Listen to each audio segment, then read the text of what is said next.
มันก็มีแท้อยู่บ่คนที่แบบว่าอยู่ซื่อๆก็อยากงามขึ้นมาทันทีหั่นนะบ่แม่นอีหยังใดข่อยผู้นึงก็เป็นคือกันเพราะว่ามื้อนี้นอนอยู่ห้องซื่อๆก็ดีอยู่แล้วแต่ว่าอยากออกไปเฮ็ดผมก็เลยนัดสั่งแล้วก็ออกไปเลยตอน 10:00 นอยากเฮ็ดผมเพิ่นว่าอยากงามตอนสงกรานต์ว่าซ่านเนาะนี่คือน้ำยาที่เอื้อยเพิ่นใส่ได้เฮามาเฮ็ดหานประจ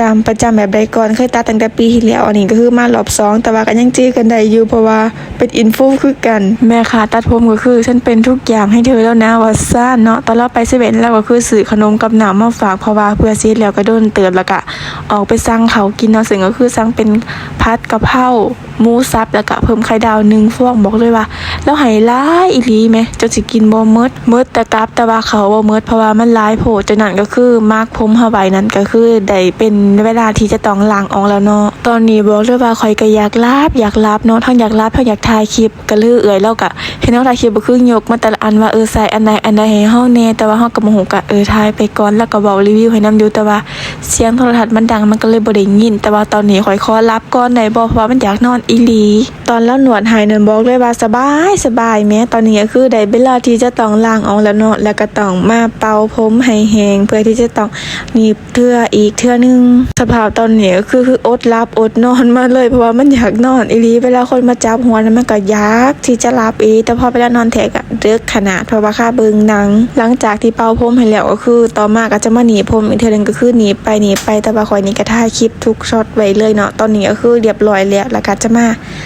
ตัดปลายมันออกในจักหน่อยเพราะว่าบ่อยากตัดออกหลายเขาสิได้ผมหั่นน่ะแต่ว่ามันก็ยาวเกินอีหลีแต่ว่าข่อยก็เสียดายบ่อยากตัดเอื้อยแล้วก็เลยแบบว่าเลี่ยมปลายมันหายเนาะเอาได้ที่บ่งามเอาได้ที่ไหลแล้วก็เลี่ยมออกคือตามที่เห็นเลยและสภาพออกมาที่ใดก็คือ